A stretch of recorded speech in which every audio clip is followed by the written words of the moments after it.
the men's room and have a cigarette before my flight. When I walk out of the men's room, there's two young kids. I call them kids. They were young guys. They go, Ori. And my first impression is that when I look at these guys, maybe they're on the same flight and they were friends of my son that I didn't recognize.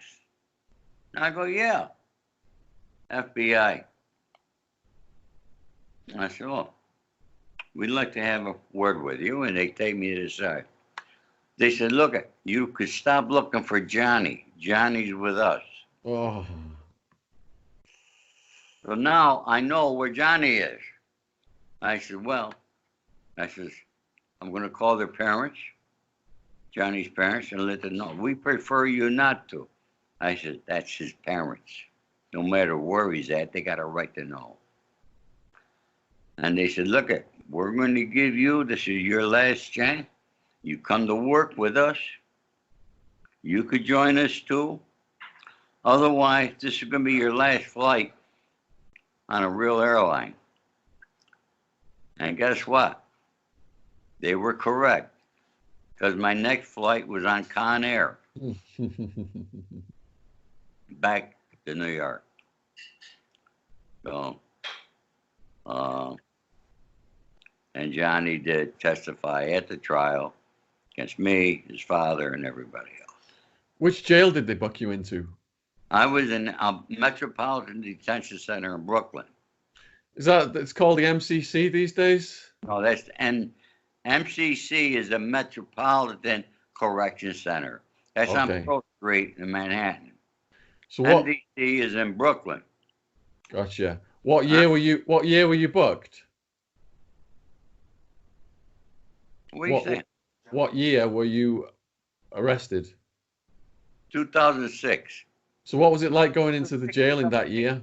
What? What was the jail like in that year? What was it like going in?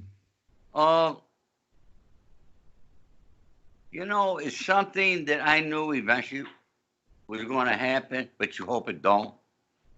I never dreamed that I would be brought in with all the Italians on a Colombo racketeering case.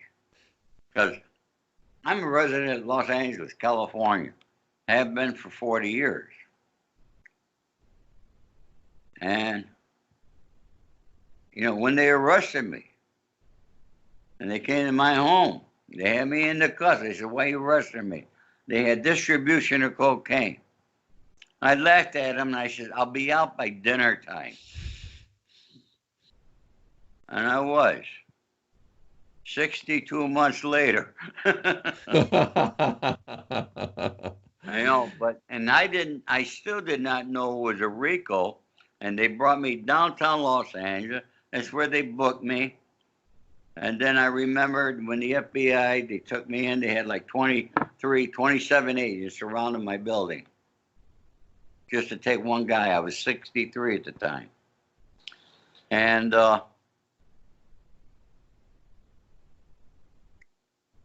when my attorney came, when I had to go for a hearing, his face was white. And he always told me, my attorney was Danny Bruckman, great guy here in Los Angeles. He always said that if I got caught up in one of those cases, he wouldn't know how to represent me and couldn't. And he came, he's got this freaking indictment about this thick, and he's white as a ghost, and I see my son and my bail bondsman waiting for me. And then he shows me an indictment, and I see all these other names. Some of the names I did not even know. But there it was, a RICO indictment. And then, of course, the FBI said that there was a warrant out for my arrest, a bench warrant. There was none. So I couldn't get bail in Los Angeles. And my attorney got pissed. He said, because Danny took care of everything. If I threw a cigarette out the window, which I did once, and I got a ticket for it, he took care of it. A warrant? Where'd this warrant come from? No warrant. So I said, all right, extradite me. And it's just a mindset. Once I got in prison, boom, okay, that's what it is. You know, it's not nice, but, you know, I'm going to get out. And then when I seen all the other charges, I didn't know the seriousness of them. But I was facing life in prison, especially with that cocaine charge. I mean, it was 50 kilos or more. Wow. It was a bullshit thing, never took place. All instigated by an informant. But it becomes an indictment. It was never going to happen. But, and I got back to Brooklyn my first time in court. U.S. attorney gets up. We'd like to apologize to the courts and to Mr. Spado because Mr. Spado does not have a bench warrant out for him. They mistaken him for somebody else. Yeah. The games they play. The games they play, nobody could really understand it. Nobody understands it. Unless you've been in the system. Unless you've been through the system. And now I couldn't get bail. I was denied bail 4 times, saying I'm a violent person. I got friends in England. I could flee the country. God damn it, man. I mean, you know. And my peers are not in Brooklyn, New York. My peers are here in Los Angeles. But they don't care. It don't make a difference. Because what they say the constitutional rights are, they don't pertain to you once they arrest you. Forget it. Throw them out the window. You got no rights. Exactly. My bail was $750,000 cash only. So my lawyer comes in, asks for a bail reduction hearing. We get it. We get the hearing. Prosecutor sabotages it. Judge doubled the bail to 1.5 million cash only. Yeah. So you never got out. Never got out. I was in Sheriff Joe Arpaio's jail for 26 months fighting the case. Now, in that jail, it's just gang and drug infested mayhem. You were in state? State, yeah, state. How was the prison population divided where you were housed? In Brooklyn, you know, we had our Italian, we had our table. The Jamaicans had theirs, Dominicans. That was back in Brooklyn. And once they, after 30 months, it took over 30 months before, you know, my case, I got sentenced, and they shipped me to Lompoc, which they call low security. It's really a medium. But I didn't really care for Lompoc, but they were originally going to they were trying to make that for all pedophiles. And then the government changed, the Bureau of Prison changed his mind. So you had a lot of pedophiles there. They kept to themselves. And then being out here on the West Coast and didn't have no Dominicans, you had the Mexicans. And the Mexicans were a big group. And a tough group and a good group. And,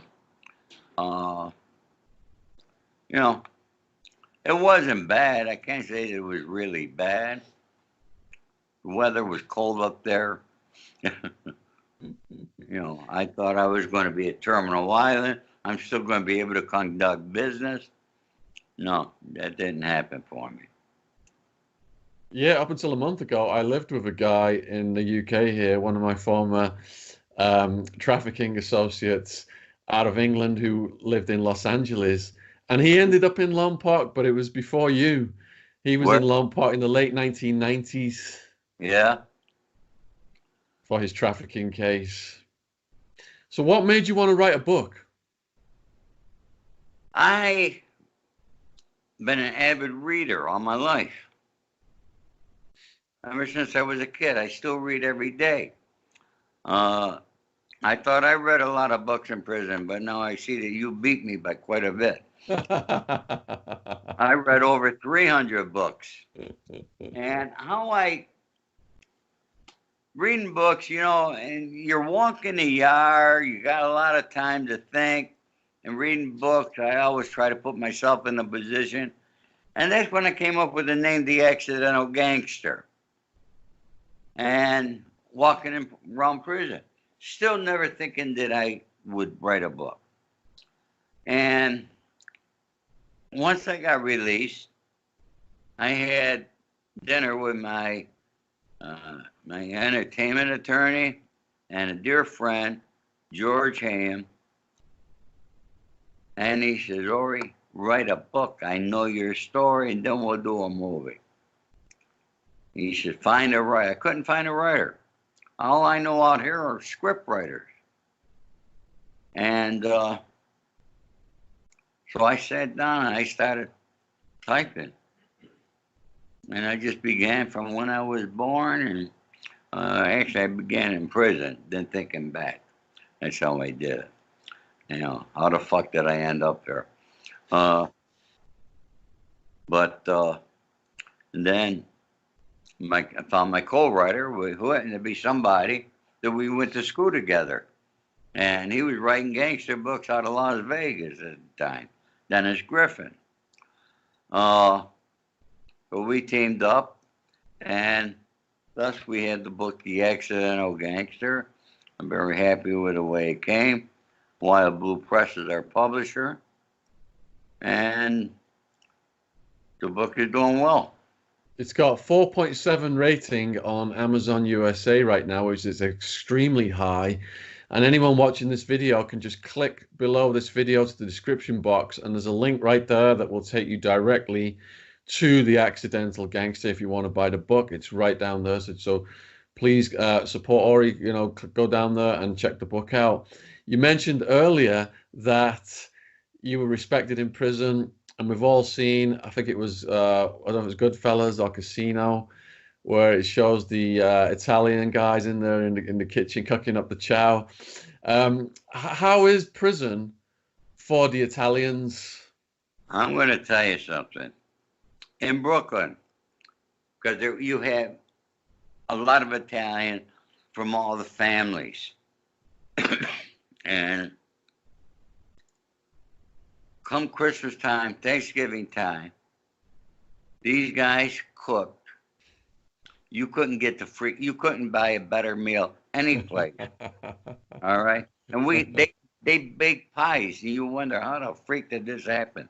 I mean, you know, and we always shared with other people, you know, the Jamaican, the black, you know, we always shared our food. That's just an Italian, which something we naturally do. When I got to Lompoc, there was actually only one other Italian guy there.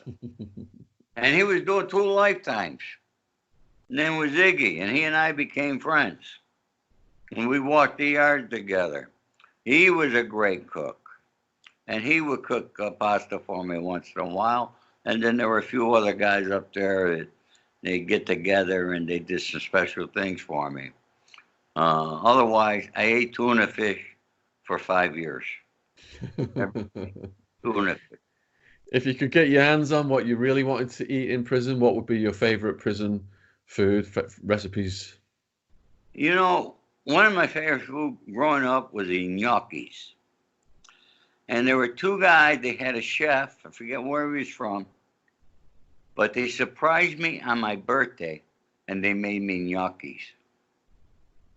And I remember, my birthday is December 17th, which is last week. It was colder than hell up there in Lompoc. But we sat out there, and I ate my gnocchis. They did a great job. What are gnocchis? And gnocchis are, I'm sure that you've seen them, and you've probably had them, like little potato dolls. Okay, yeah, I've seen those. Yeah. When my mother made them, she would, you know, she'd roll out the dough, and we call them sinkers. But it was always one of my favorite, yeah. So did you have a lot of different cellmates over the years? In Brooklyn, my best friend in Brooklyn was Charlie Carneglia, Gambino guy. And what they say, without Charlie Carneglia, there was no John Gotti. And Charlie ended up getting life plus 40. But Charlie was an expert at disposing of bodies.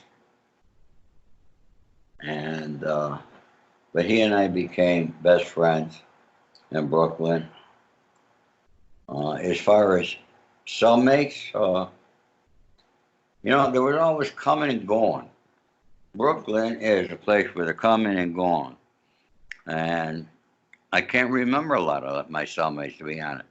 I remember one that, just before we locked down, they brought this new guy in there, and I would always tell them the rules, how I clean the place. It's got to be kept clean, this and that, because you got your own toilet, your own sink, your locker, and I give them the instruction. And then I would tell them, no, I don't know what you were in here for. I don't care what you're in here for. But if you're an informant, when they unlock these doors, I don't want to see you coming back in. I said, you understand that? And there used to be a place, they were all like born again Christian. They had a little room that was on the first tier. And when they opened the doors, I seen him right there. And all these born again Christians, they stuck together. They were all informants too. It's like Sonny Franchese once told me, I remember it was on Father's Day. He said, show me a born again Christian, I'll show you an informant. Yeah. And damn, he was right. All right. And when they locked us up, that kid was no longer with me.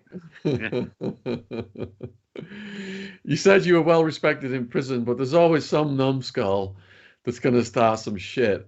Did anyone try and start some shit with you? I had one guy, you got to remember something.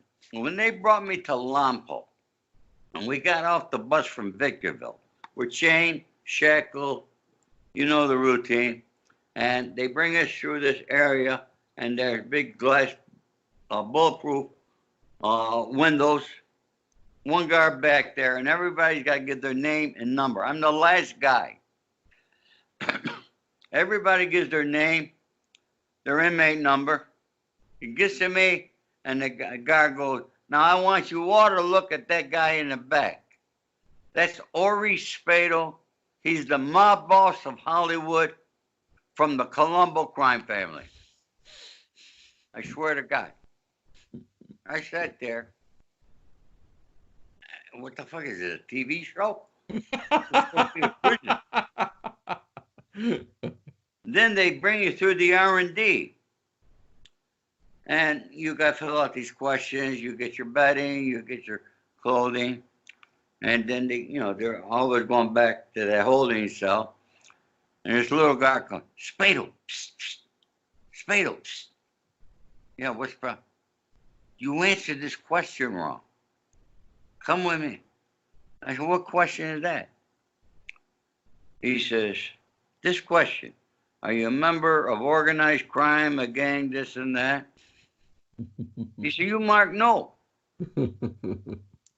I said, yeah, that's correct. No, you're a member of the Colombo Crime Family. You're a member of the Mafia. I said, where the fuck you get off with this shit, Mafia? I said, it's made up by the prosecutors and the press. That answer is no. And it remained no.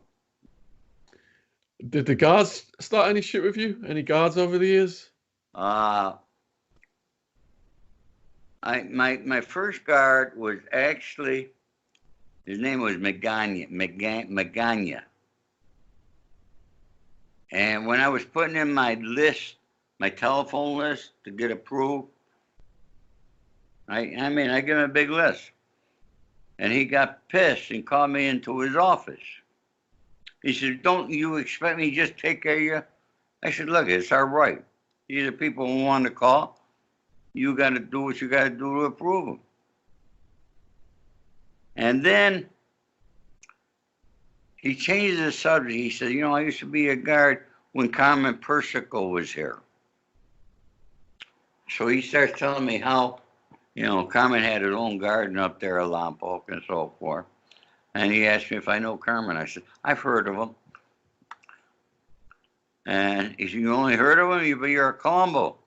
I said, yeah, but I heard of him. I said, maybe I read his name in the paper. But he started teaching me with respect. I had one issue uh, because the guy happened to bunk next to some biker friends of mine.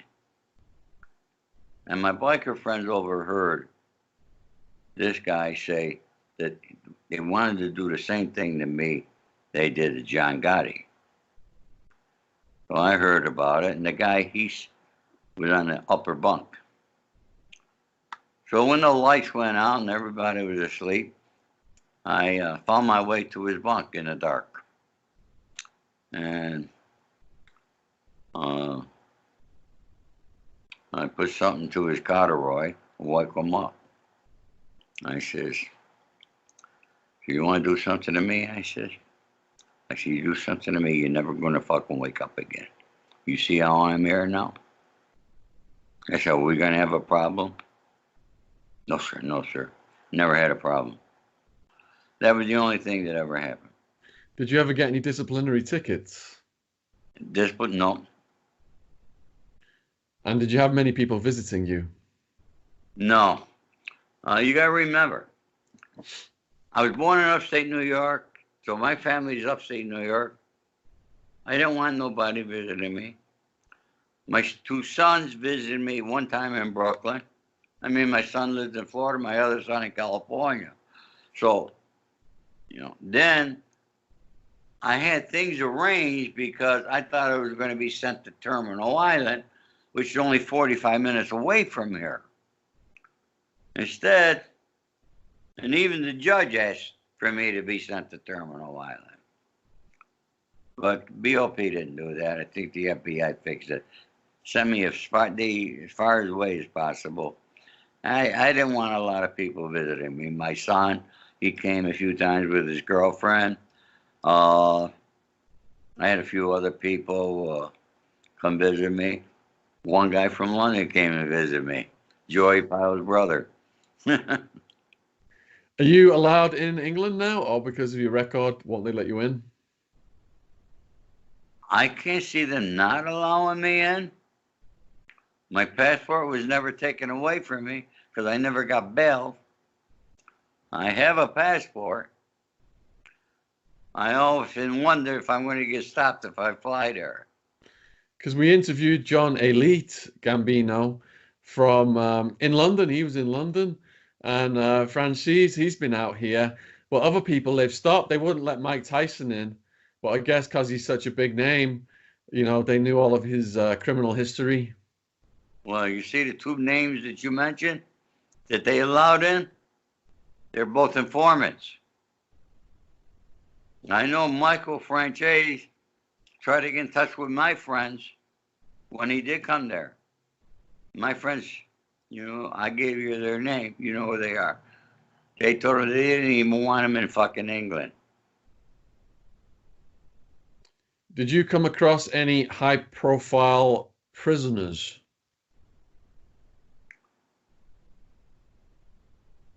Oh, yeah. One guy, they call him Lollipop, a Colombian big guy, heavyweight. Actually, he just gave him, he was an informant on El Chapo Guzman. Now, here's a story. This is something else that most people will not think they'll think I'm bullshit. This guy got arrested while he was getting plastic surgery in South America. Got arrested, bro. His face was all scarred. And he's on the bus. We're going to court. And when he got on the bus, me and my co-defendants, we all hung together. But when he got on the bus, he was able to recognize you were somebody. He goes like this to me. I go like that. He had a few $1 billion. Billions. Guy was big. I know who his lawyer was. I saw him with his lawyer. His lawyer had paralegals that were broads. Gorgeous. Now, me and my co-defendant, we're going down. You get to use the visiting rooms in the morning to listen to your discovery. And he'd be there. He's in a room. What they're doing, I don't know, but every day. And what happened was this guy, and they had him on a murder charge in Brooklyn. You know, he was a big cartel guy. I could look up his freaking name, but if you look up Lollipop Drug Dealer, you'll find him.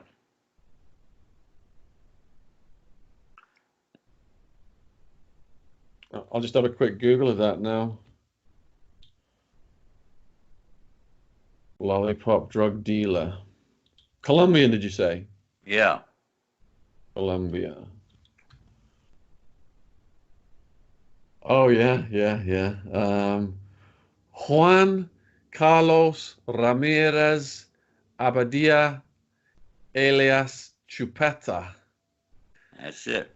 Born February 1663, Palmyra, Colombia, drug trafficker until his capture, one of the leaders of the Norte, that's the North Valley cartel, because I've written a book about the Cali cartel. So these guys were rivaling the Cali cartel after Pablo Escobar's dominance. Yeah, big time, definitely big time, this guy.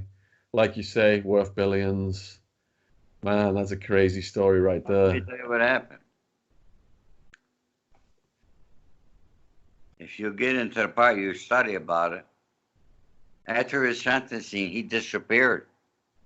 Now he arranged, he gave a couple families, a couple guys in Colombia, $1 million or $2 million each, put some cocaine on a boat, and then he informed on them.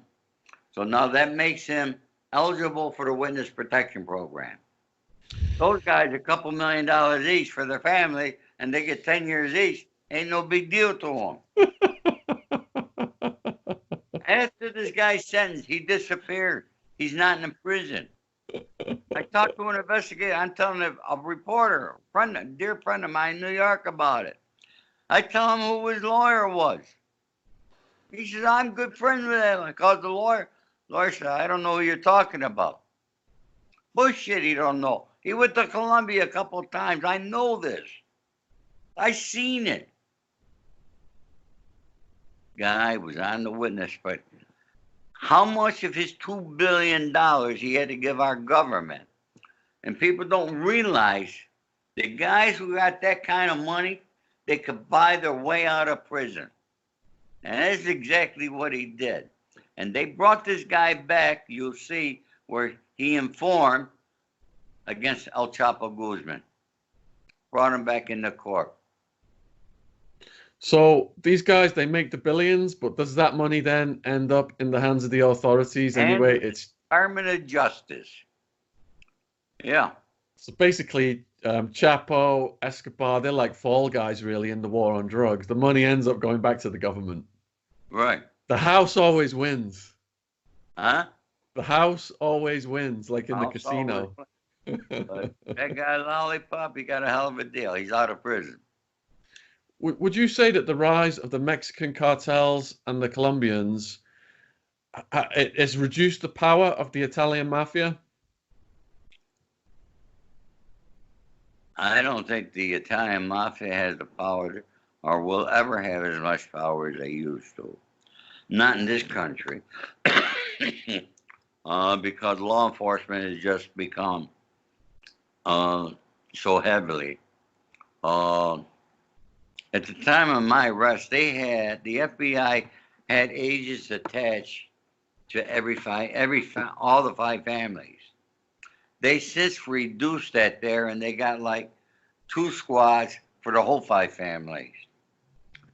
And if you notice, at the time that we got busted with the Colombo, they had a massive Gambino bus, all the families. I mean, we were all in prison. And, there hasn't been much after that there. Bonanno associate that I interviewed, he was active in the 1960s, and he said back then the old school code was, you don't harm women, don't harm kids. But now the new cartels have come in, they'll kill your entire family, they'll torture them, they'll video it, they'll put it online. That's the cartels. Yeah, yeah. Yeah. So is that where organized crime is at these days? Have all the old school values gone? Well, honestly, like my friend Joe said to me when he left, I took his advice. All right, I came back here because I actually had two informants, Johnny Franchese and Guy Furtado, who came out here, and we went to the Ivy over on Robertson Boulevard. And I'm sitting between the two of them, and they both had tape recorders going. So, knowing how easy it is, you can't talk to nobody today. You don't know. And don't think that they're wearing a wire on their chest. That ain't the case. And both armistices, it was in their watch. They could put in your eyeglasses. They could put in, what do you call those things? I mean, the equipment they got, we had 3,500 hours. Nobody had a wire. Search all you want. Not going to find a wire. So how realistic was the Irishman? Frank Sheeran did not kill Jimmy Hoffa. And he also proclaimed that he killed Joey Gallo. Never happened. I thought the movie was too long. I thought Joe Pesci did a fantastic job. Then Pacino did an excellent job playing Jimmy Hoffa. Played it pretty well. What am I to say? It's a $179 million film, and I forgot how many hundreds of millions it has been, or whatever it is, has seen it on Netflix. You got to remember, no studio would touch it. They got the Paramount, they wanted to do it. Their executives would not approve the financial budget on that there, but it was Paramount, I believe, who brought it with Martin Scorsese to Netflix. And thank God I watched it on Thanksgiving Day at my home right here. And I watched it in four segments. I cut it up. Because if I had to go to the movie theater and watch a film for 3.5 hours, I guarantee I would have walked out. What's your theory on who killed Hoffa? My theory on who killed Jimmy Hoffa? I can't tell you who killed Jimmy Hoffa. I'm going to think it was Tony the Pro, no question about that there. Okay? Tony Provenzano. But one thing that they did do, Martin Scorsese did, they showed him being cremated. That's one theory that I never read about that might have happened to him. That's a good possibility, isn't it? Yeah. I heard that he went through a meat grinder, hamburger grinder. That's what I heard. What did you hear about JFK? JFK?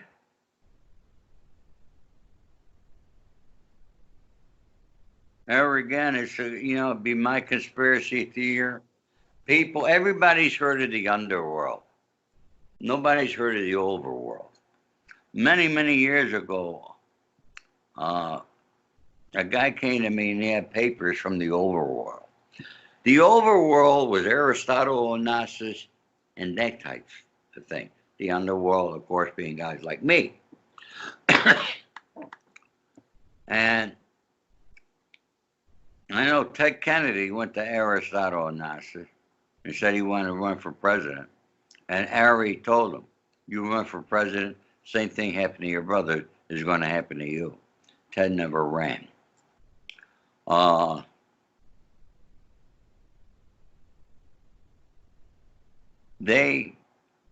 Kennedy could have been a great president.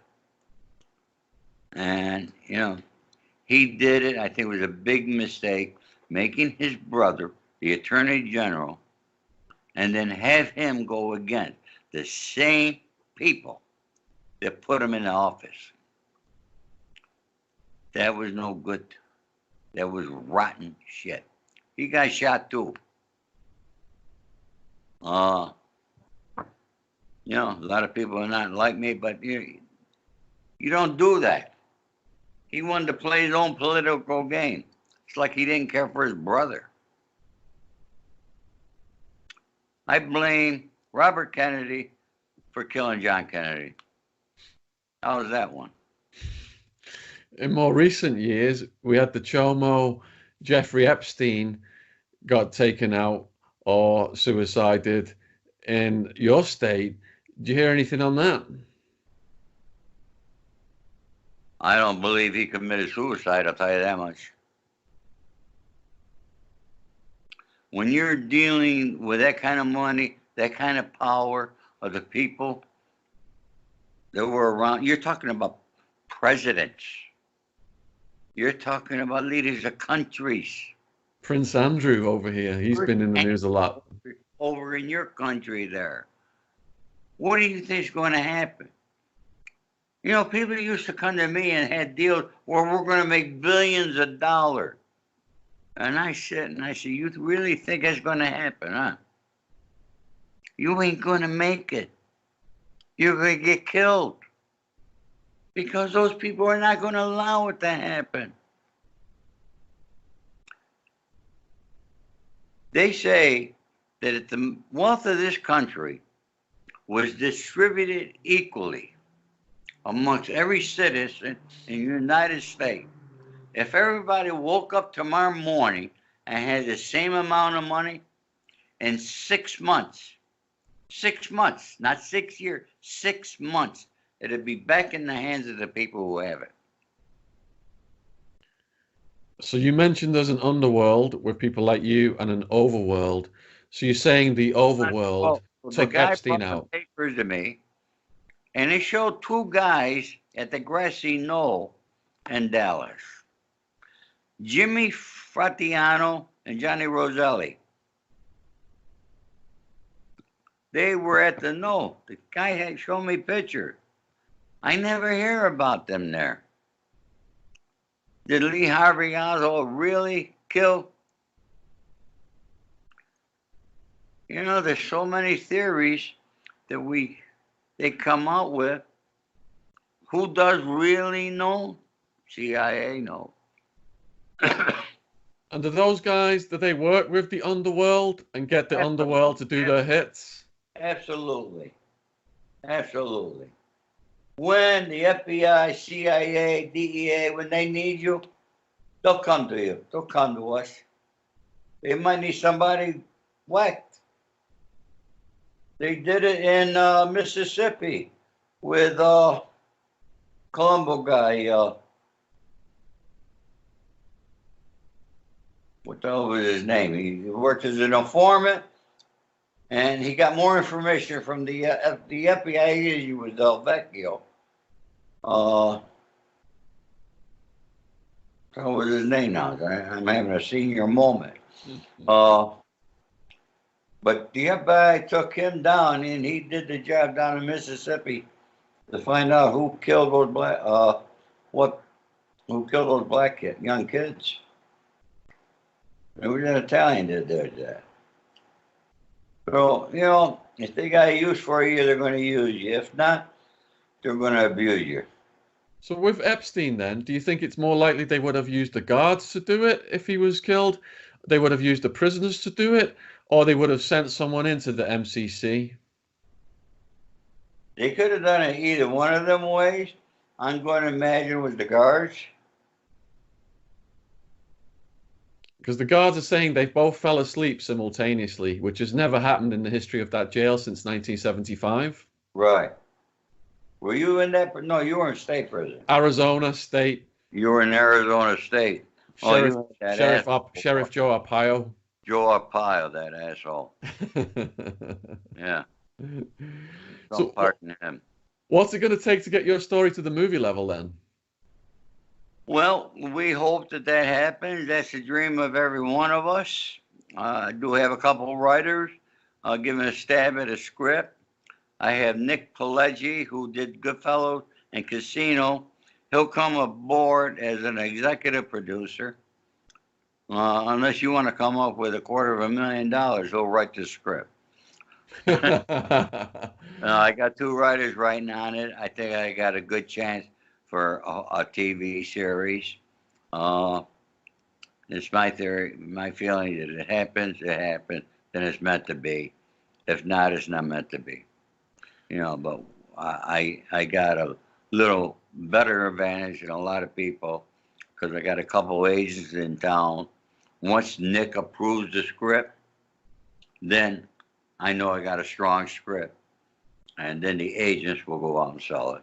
I think it's going to be phenomenal. And I'm going to read your book, and I'm going to probably have a lot more questions for you.